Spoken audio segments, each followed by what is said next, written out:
का हो सखी, तोहके का भइल बा हो? तू काहे इतना झुराइल जात हो? अरे का बताई? नहीं नहीं, तोहके बतावे के परी। हाँ तो ठीक बा, सुना।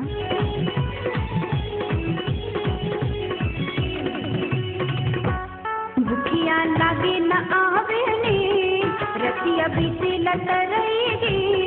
भूखिया लागे न आवेली, रतिया बीते लतरेगी। लोगवा कहे न धैलस जादू, तो न जोग बा।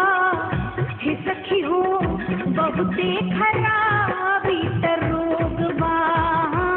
सखी हो बहुते खराबी त रोग बा। भूखिया लागे न आवेले, रतिया बीते लतरेगी। भूखिया लागे न आवेले, रतिया बीते लतरेगी। लोगवा कहे न धैलस जादू, तो न जोग बा। हे सखी हो बहुते खराबी त रोग बा। हाँ सखी हो बहुते खराबी त रोग बा।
मनवा भइल बा भितरे थी, सुख चैन गइल अब थी। मनवा भइल बा भितरे थी, सुख चैन गइल अब थी।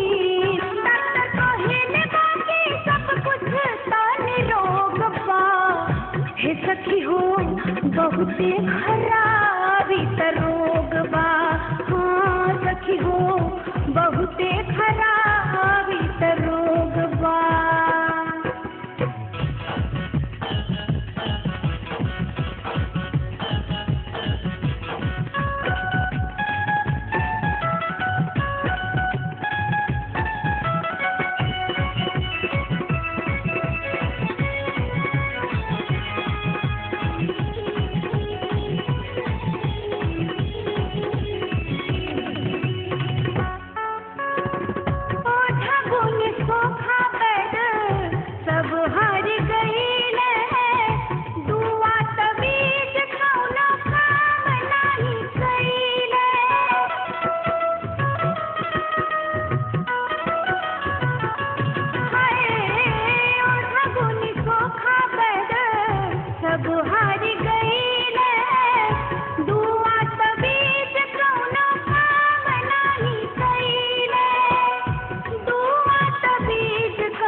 जंतर मंतर लटकलती रही लगली हम गमगी।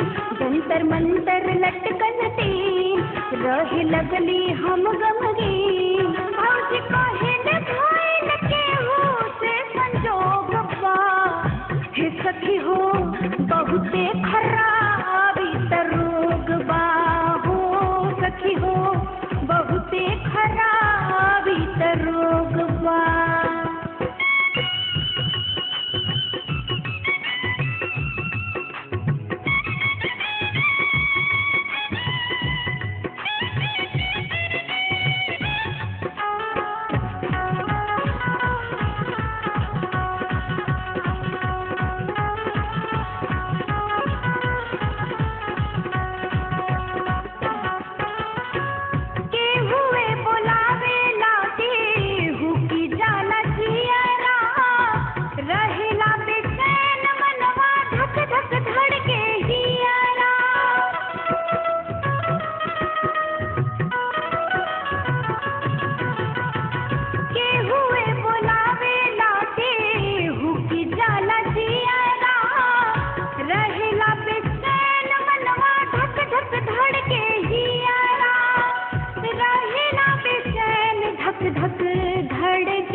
अब ही उम्र बाकम से सपना आवेला हसी।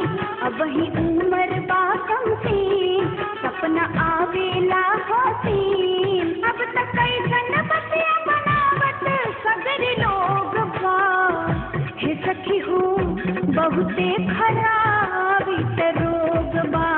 हो सखी हो बहुते खराब इत रोग बा। भूखिया लागे न आहवेले रतिया बीते लतरेगे। भूखिया लागे न आवेली रतिया बीते लतरेगे। लोगवा कहे न धैर्य जादू तो न जोग बा। हे सखी हो बहुते खराब इत रोग बा। सखी हो बहुते खराब इत रोग बा।